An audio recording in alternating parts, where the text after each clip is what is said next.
thanks very much for inviting me here and for coming out on a very cold evening, all the way over to Blackrock. I'm going to talk about alternative medicine, but I don't want to sort of, give you the same talk about alternative medicine that you might have heard before and that maybe is the sort of standard thing to say at a skeptics group, because I know I'm probably preaching to the converted anyway. So I wanted to sort of make it slightly different and maybe think about, that's why I called it sort of separating fact from fiction, thereby sort of emphasising that there is some interesting facts in it as well as fiction. So I want to start off with a story. About 12 or 13 years ago, I was rollerblading in London, which is what I did to keep myself fit when I was doing my PhD, and I fell over and sort of did something nasty to my back. So I was in quite a lot of pain the next few days, and so I thought I would, and I know all the stuff about back pain. There's something like, there's about 4 or 5 known identifiable causes for back pain, and together they account for only 20% of all back pain. In other words, the vast majority of cases of back pain that doctors see, they don't know what the cause is. It doesn't fit into any one of the 4 or 5 main categories that they have. And that's probably because there's all sorts of unknown mechanisms and a lot of a psychological and stress dimension to it as well. So I knew that I probably wouldn't get very far with going to the doctor, and I thought I would go and see an osteopath. Now, I went along to this osteopath. It was not only an osteopath. I don't know if you know this, but most osteopaths are, about 95% of osteopaths just are sort of the sort of conventional osteopaths. That is, they present themselves in a very medical way. But about 5% call themselves sacrocranial osteopaths, because they, in addition to doing the classic osteopathy bit, they also do something unusual with the sacral dip and the cranium, which I'll tell you about in a minute. Anyway, I went along to one of these, and so we did all the sort of first 10 minutes there was a sort of history taking, then 20 minutes there was the standard osteopathy bit where they crack you around a bit like a chiropractor really. It's not very different. But then, because this was a sacrocranial osteopath, she told me to lie down, and then for 10 minutes she put her hands like that and put them under the nape of my neck at the base of my cranium. And then for the next 10 minutes she put her hands like that and put it under the base of my spine. So these are the sacral dip, as it's sometimes known. So, and she just kept them there, and moved them, or say anything, or do anything. And it had a remarkable effect. While her hands were under the nape of my neck at the base of my cranium, I felt myself go into this, almost immediately go into a trance-like state. She could obviously sense that something had changed, because maybe my body suddenly relaxed a lot more or something like that. Anyway, or maybe my eyes started sort of flickering or something, I don't know. But she said, tell me what's happening. And so I said to her, I can see two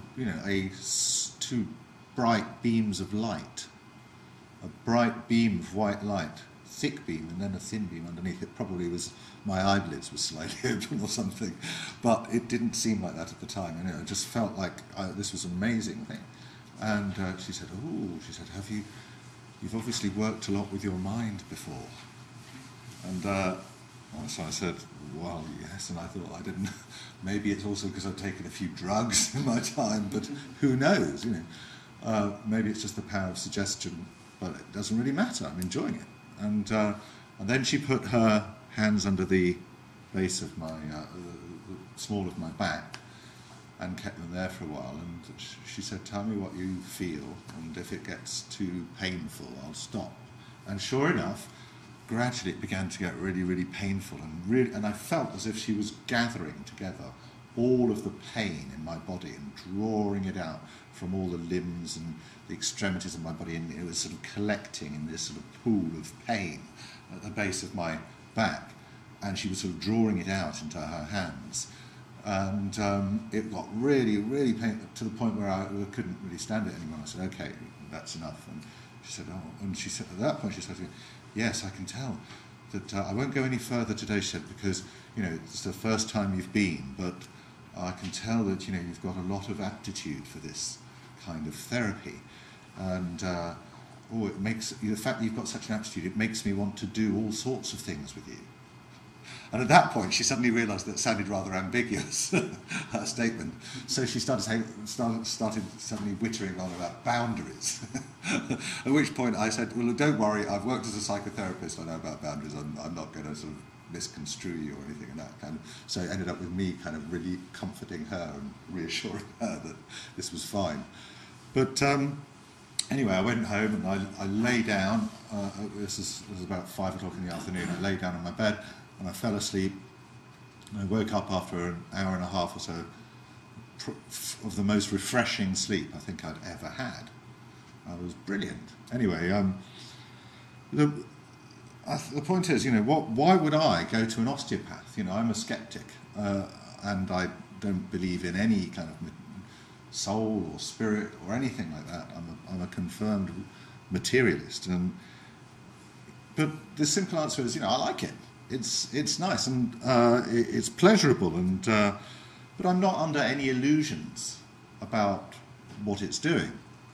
You know, there are all sorts of psychological mechanisms, and that some of which I'll just briefly touch on in this talk. But you know, I'm not assuming that this is going to be a magical cure. It did actually relieve some pain for a while, as I probably thought it would, as any placebo effect would do. And it was a luxury. I treated myself to a bit of a luxury. It was nice. But so I think, you know, that I don't have a problem. I wouldn't have a problem with any alternative medicine if that's how it presented itself. In other words, if it was presented itself just like that in an honest way and said, look, we can't promise you a wonderful cure, but, you know, it's have a bit of pampering. You know, if it marketed itself much more along the lines of a kind of pamper yourself at a spa type thing, which is sometimes what it seems to be doing at some spas. You know, people go along and they consume these alternative therapies very much as they would consume a beauty treatment or anything else. You know, it's just sort of a luxury. But you know, and that's fine. But a lot of people, of course, don't. A lot of people go under false pretenses, and alternative therapists don't. Most of them don't market their wares in that way, and I guess that's my main objection. So, when I wrote my book on placebos a few years ago, I proposed towards the end this idea that alternative remedies of any kind should have sort of statutory health warnings attached to them, just like cigarette packets and alcohol does. So, in fact, I think they should be compulsory for all forms of alternative medicine. So perhaps, I said, as a suggestion, as an example, homeopathic remedies should be sold with a label reading something like this: warning, this product is a placebo. It will work only if you believe in homeopathy, and only for certain conditions, such as pain and depression, because we know that they are among the few conditions that are strongly placebo responsive.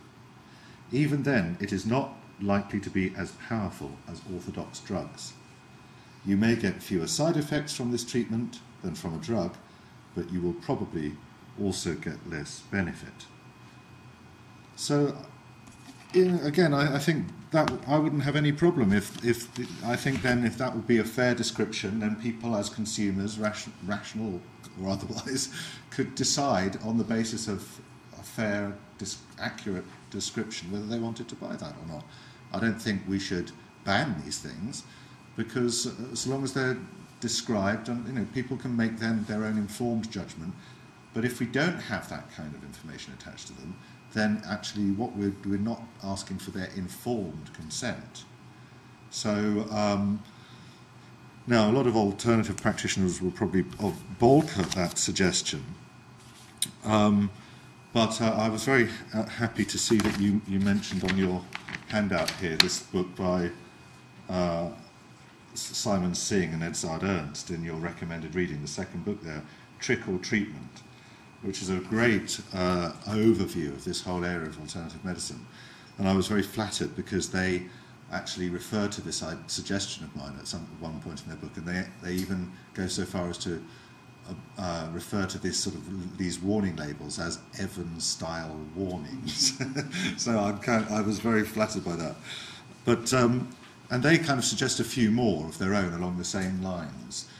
And I think it would be very hard for alternative practitioners to really object to that. I'm sure they would, but I don't see any way that they could really honestly object to that, unless they dispute the evidence. And but then we can get into a real, honest argument and a proper debate, which was a debate then not just about opinions, but as you were suggesting, Colin was suggesting, that it would something that was based on evidence. Now, for most until the 90s, really, there wasn't really much evidence around, and people were really, skeptics and alternative medicine practitioners were largely trading opinions. But thankfully, since the 1990s, there have been increasingly more trials of alternative medicine and properly conducted scientific research. And so what's the verdict? Well, there's a problem here because the term alternative medicine covers a multitude of sins, we could say, ranging from things which are very close to orthodox medicine to things which are very far away from it. And so again, similar to the spectrum of beliefs that you sort of referred to. So, for example, a report in 2000 by the British House of Lords Select Committee on Science and Technology distinguished almost 30 different disciplines, which range very widely in the amount of evidence that they had to support them. And I think 30 is a fairly conservative estimate, and they're just probably picking out the most popular ones. So to take one of the least evidence-based, crystal therapy, they talked about, in which various kinds of semi-precious stones are thought to possess healing properties. There's absolutely no evidence for that. Iridology, which diagnoses disease by observing tiny flecks in the iris. Again, no evidence for that. The person who made that up really just it literally did just make it up and drew a picture of an iris and thought, well, if you see a fleck there, I think it means that. And that's about the sum total of the discovery process. Others, such as aromatherapy, have been subjected to some experimental investigations, but the results are mixed and mostly suggest that they're pure placebos. And finally, there's a small group of alternative therapies for which there is some evidence that for certain medical conditions, at least, they do work better than a placebo. So there is some evidence that for example, osteopathy can seem to work better than placebo in some cases, although again, we have to be really careful about this evidence. There's some evidence of that for acupuncture as well, but again, I think we have to be really careful. And some evidence for herbal medicine, but then that's not surprising because all medicines were herbs until relatively recently. And most medicines today are derived from herbs, and it's only sort of in the last 50-odd years that we started synthesizing completely novel compounds. When I say you've got to be careful about the evidence, what acupuncture is a good example, because if you look at the meta-analyses that have been done, the sort of headline, I guess, finding is that, yeah, for some conditions it does seem, like back pain for example, it does seem that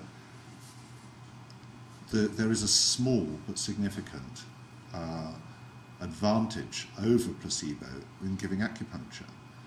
And that's puzzling to me. But then, if you look more closely at these meta-analyses, and then you can do some interesting sort of more detailed analysis, which could maybe cast some doubt on that headline finding. For example, what you can do is you can systematically increase the threshold of the evidential requirements or the rigour of the studies that are included in your meta-analysis. So typically, when you want to do a meta-analysis for any kind of treatment or treatment condition pair, you will go through the literature, you'll search in a systematic way, and you'll have exclusion and inclusion criteria, which will basically set a minimum standard for scientific rigour for the kinds of evidence studies that you regard as sufficiently scientific to be counted in your meta-analysis. And then you chuck everything else out, and then you aggregate the results from all the stuff that you've let in. That's fair enough, but you can go a step further. You can grade the studies that you have included in such a way that you distinguish between the really well done ones and the quite well done ones and the ones that have just scraped over the threshold but are in your analysis. And then you can successively analyse the subgroups. So, and what you find if you do that for acupuncture is that the supposed superiority of acupuncture over placebo declines at each step as you make the studies more and more rigorous, as your inclusion criteria get more rigorous and the studies become more scientific. So that suggests to me that if we were to sort of draw out or extend that trend, as it were, we would find that actually the best scientific studies of all would show that there's actually no advantage for acupuncture at all over placebo. Why do we find that there is? Well, it's because it's actually really hard to do a double-blind study of acupuncture. And so, think about it. What's going to be your placebo? And how are you going to... And if it's not double-blinded, in other words, if the doctor knows, there's good evidence to show that even if the doctor says nothing, the patient can pick it up just through the manner of the doctor and the confidence with which the doctor places the needles and so on. So anyway, one placebo acupuncture consists of using needles and placing them in the wrong position, so they're not on the meridians. Okay? The Chinese acupuncture system suggests are the sort of key to its success. But then they've either got to be placed by someone who doesn't know acupuncture and is therefore probably not very skilled at placing the needles in any place in which you'll be able to spot it, or they're placed by someone who's good at placing needles and therefore knows that they're placing them in the wrong place. So it's either way, it's not really double blind, single blind, and a single blind is basically not blind at all. Or you can, and anyway, what hypothesis are you testing? You're just testing one particular hypothesis about the explanation of why acupuncture might work, which is that it's about placing needles in the correct meridians. But then some people might say, well, maybe it's just the needles themselves piercing the skin. Anywhere could have the same effect. Maybe that's sort of some genuine biological mechanism that we just don't know about. So then so you need a different kind of placebo to test that hypothesis. And so people have invented these placebo acupuncture needles, which give the effect, I think, of some mild electrical stimulation, to give the sensation of a needle piercing the skin, but don't involve actually anything piercing the skin at all. But again, you have the same problems with blinding, studies like that, and in other words, you can't really double blind them, therefore they're not blind at all. And also, you're just testing a different hypothesis. Maybe you're just testing the hypothesis then that it's the crucial aspect of the acupuncture is that the needle penetrates the skin, rather than say you get the sensation of it. So it's far more complex than it really originally sounds, just testing acupuncture. Therefore, even when you see in the British Medical Journal, or the Lancet, or the New England Journal of Medicine, a meta-analysis showing that in some circumstances, for some conditions, acupuncture is better than a placebo, you still have to be careful about, and you can't just say, oh well, wow, acupuncture works. In other words, even the devil is always in the details.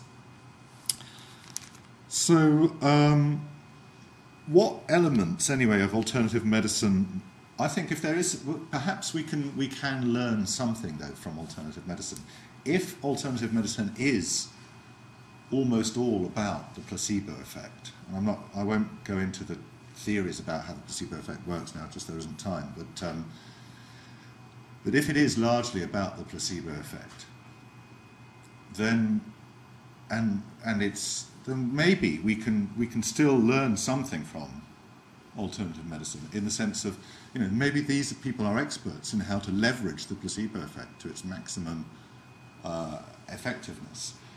And so we can think about what elements of alternative medicine might explain this ability, apparent ability again, of alternative practitioners to really boost the placebo effect to its maximum potential, or perhaps to a greater potential at least than is currently common maybe in orthodox medicine. I would, there are probably lots of factors you could talk about. I'll just sort of briefly touch on three. The first one is time. The average consultation with a conventional GP today is just a couple of minutes, maybe 6 minutes. With an alternative practitioner, you get half an hour, 40 minutes, maybe an hour. So you get their attention, and that kind of social support is crucial to many theories of how placebo effects work. Then a second factor, I think, is ritual.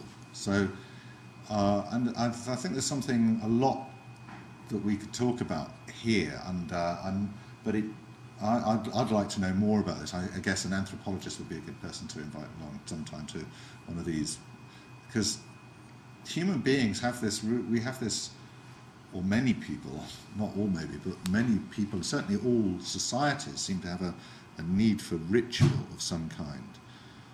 And the doctors, this sort of element of ritual that attends all sort of traditional healers in indigenous societies was obviously very present. It's all about ritual. It was still there to some extent, maybe with doctors until relatively recently, because of the kind of position that doctors held in society. I was, when we sort of thought doctors were the wonderful, brilliant, omniscient creatures that they still think they are. Okay, so and I think this is nicely captured in this little quote from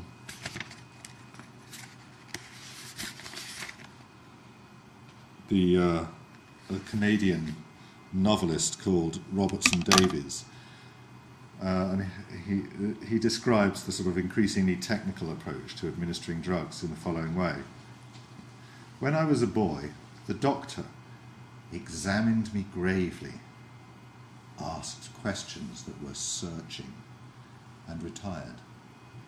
He emerged with a bottle from which he instructed me to drink 3 times a day. I regarded the doctor as a magician. In my adult life, my various doctors have given me medicine. It tends to be in pill form nowadays, which plainly comes from a pharmaceutical company, and I leave his office thinking of him as a middleman between me and a large pill works. He has lost his magic. So there's something. I mean, it's probably a good thing, because that we, I don't think. I think it was pretty unhealthy when we lived in a world where we just sort of abdicated our decision making and asked the doctor to just decide everything for us in some kind of very paternalistic way. But on the other hand, maybe we have also lost something in that, which might explain why those sort of elements of ritual that still attend the alternative practitioners are sort of helping to evoke some placebo effect.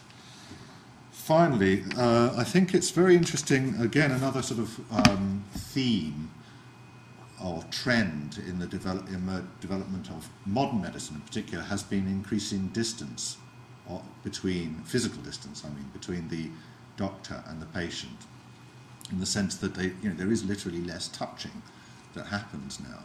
and often because there are machines involved and that do it, you know, the intermediate between the doctor and the patient.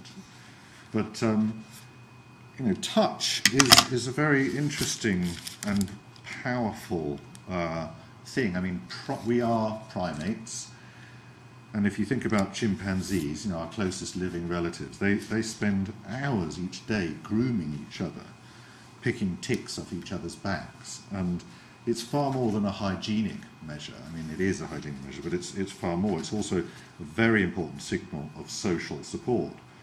I mean, if a chimpanzee is attacked by another chimp in the group, for example, it's much more likely to receive help from its grooming partners.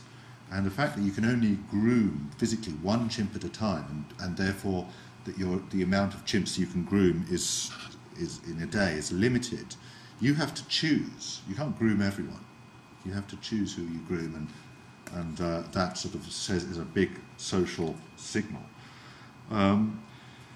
So I think that the power of touch in human beings is sort of certainly related and has powerful evolutionary sort of roots. And massage is certainly one of the oldest medical practices on record. It was practiced in ancient Egypt. Hippocrates recommended that doctors should, quote, be experienced in many things, but assuredly in rubbing. Current medical thinking, you know, basically says that if you rub people, it releases endorphins and so on. But and it's interesting to note how much more touching there is in a lot of alternative therapy, both today and in history. So, for example, between the beginning of the 14th century and the beginning of the 19th, thousands of people in Europe visiting their monarchs for the royal touch, a ceremony in which the king would lay his hands upon the sick. And the most common condition for which people would seek this kind of help was scrofula, also known as the king's evil. It's a vague term which probably covered a whole range of different things.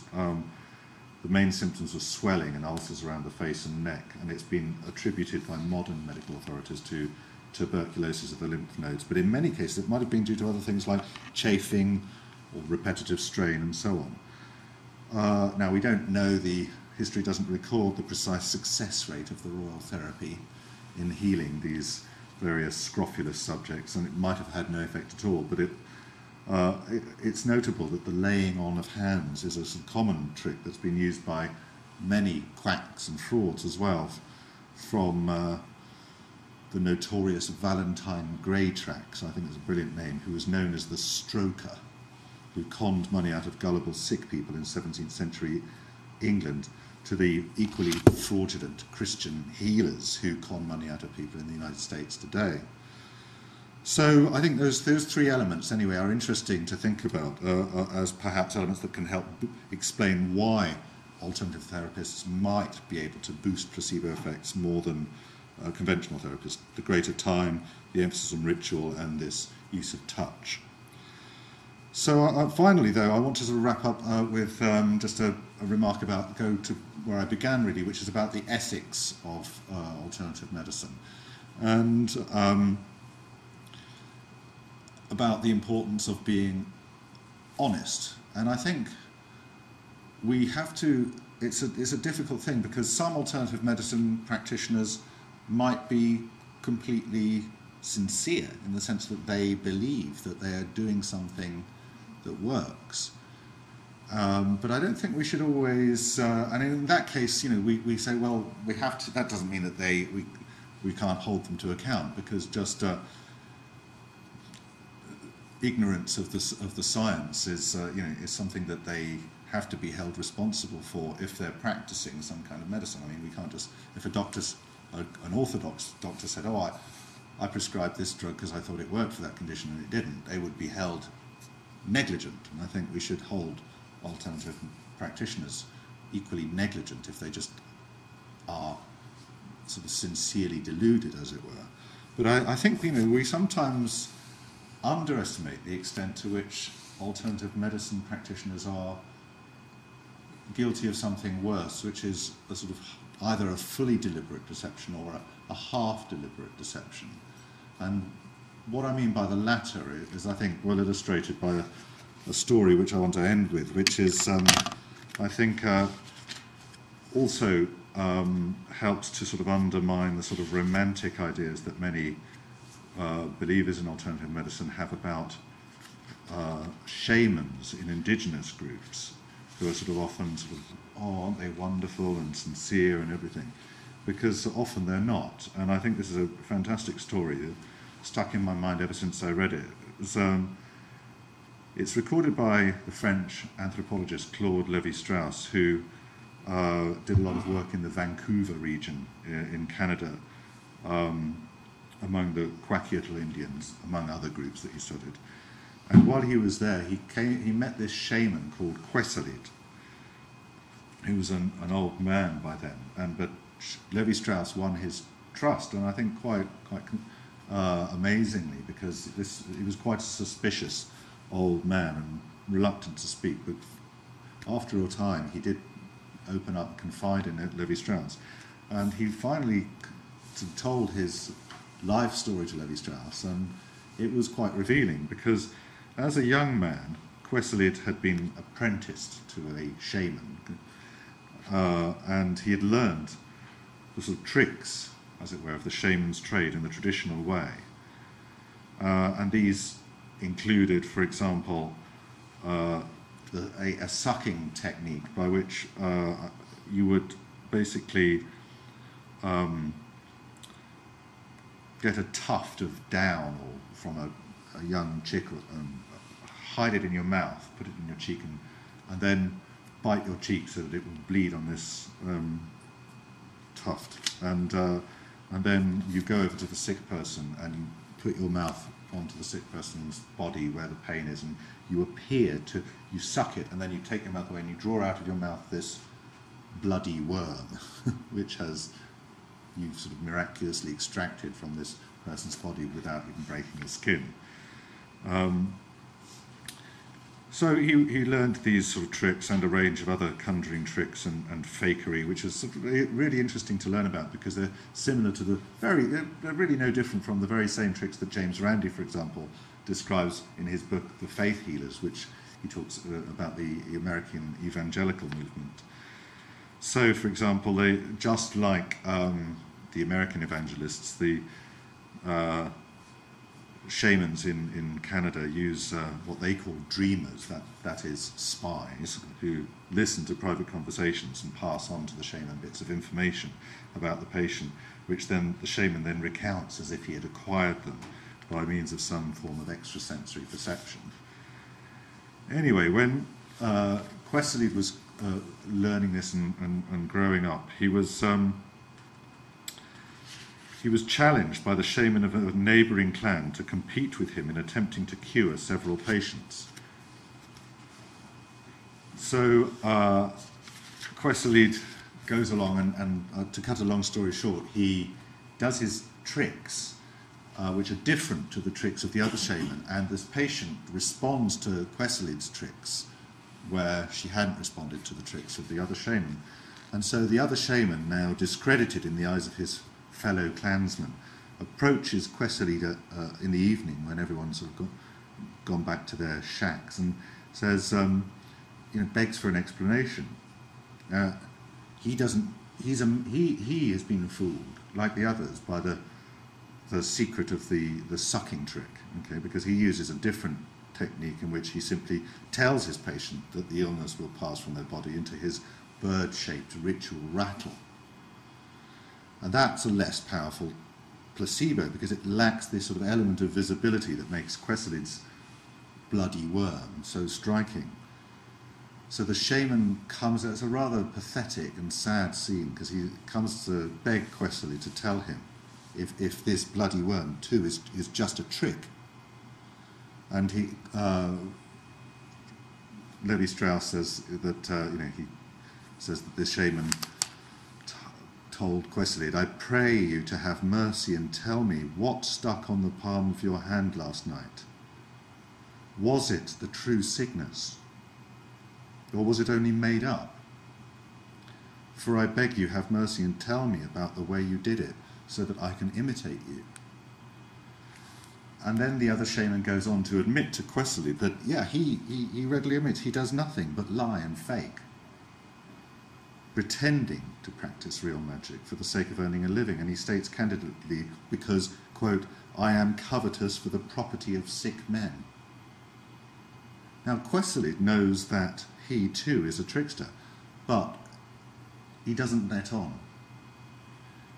So that very night, the other shaman steals away from the village, leaves his clan, takes his entire family with him, heartsick and ashamed, and is never seen again. Questley, meanwhile, goes on practicing his more elaborate tricks, growing in fame and power, unperturbed by any scruples. Thank you.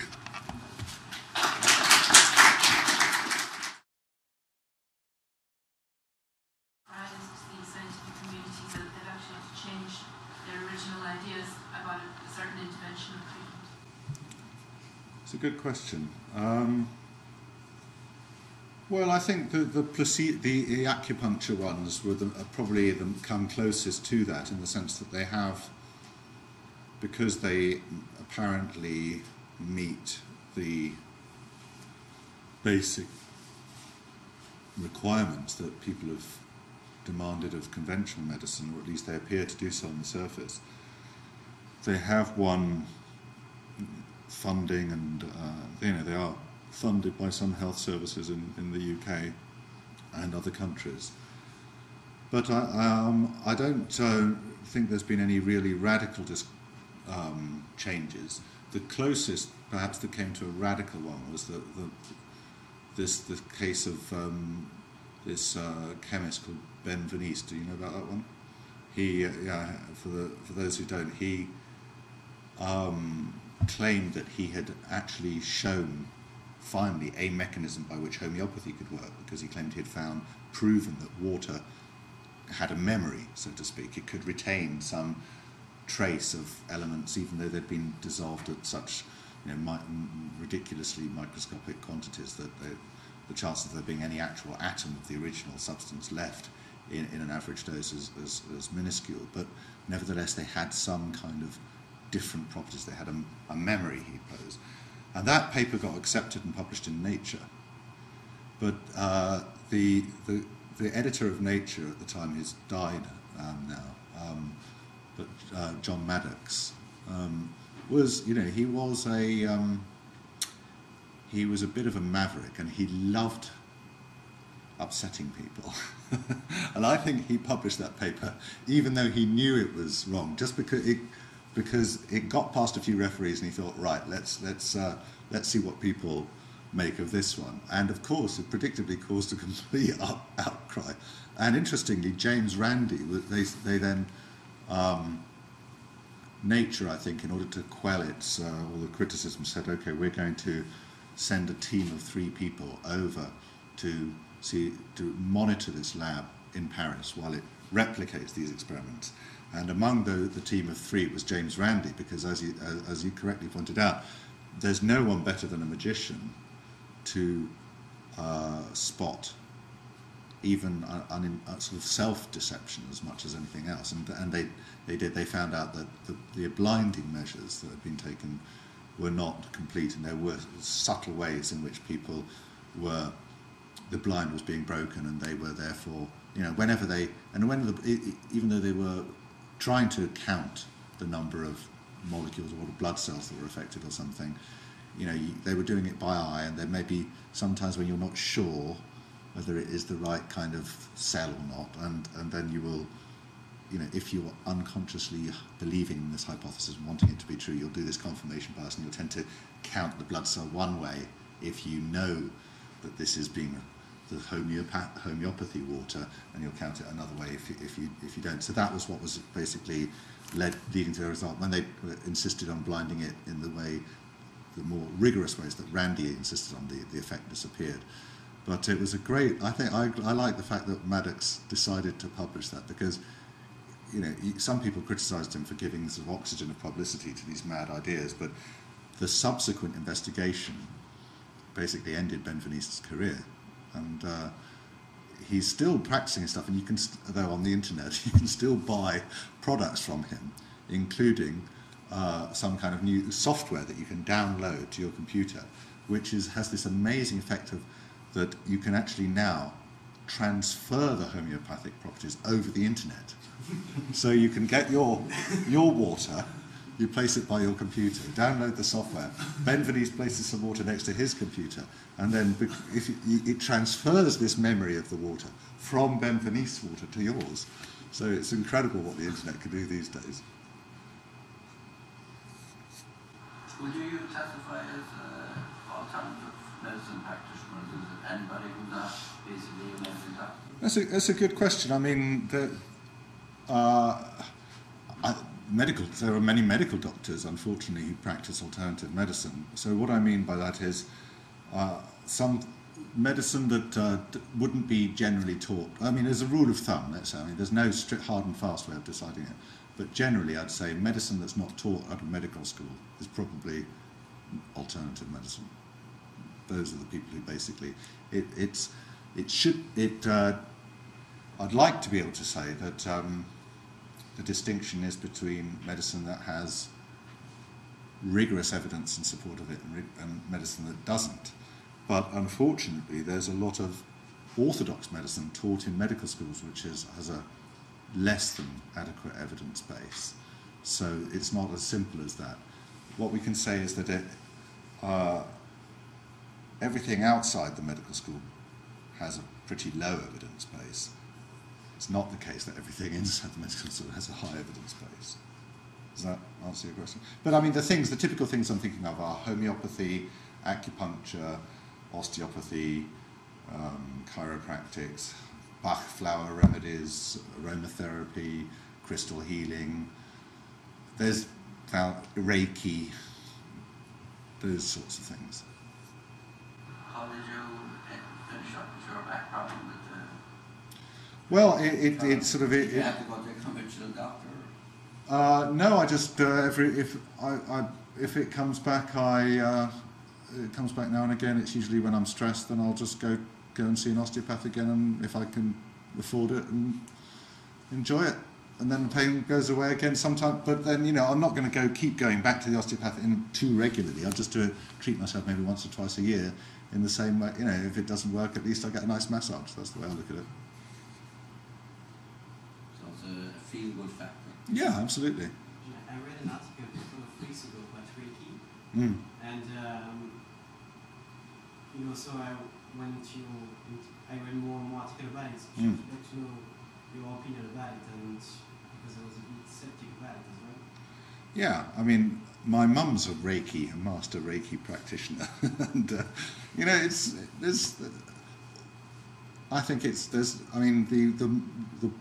the mechanism by which Reiki is supposed to work is completely inconsistent with anything we know about basic science and physics.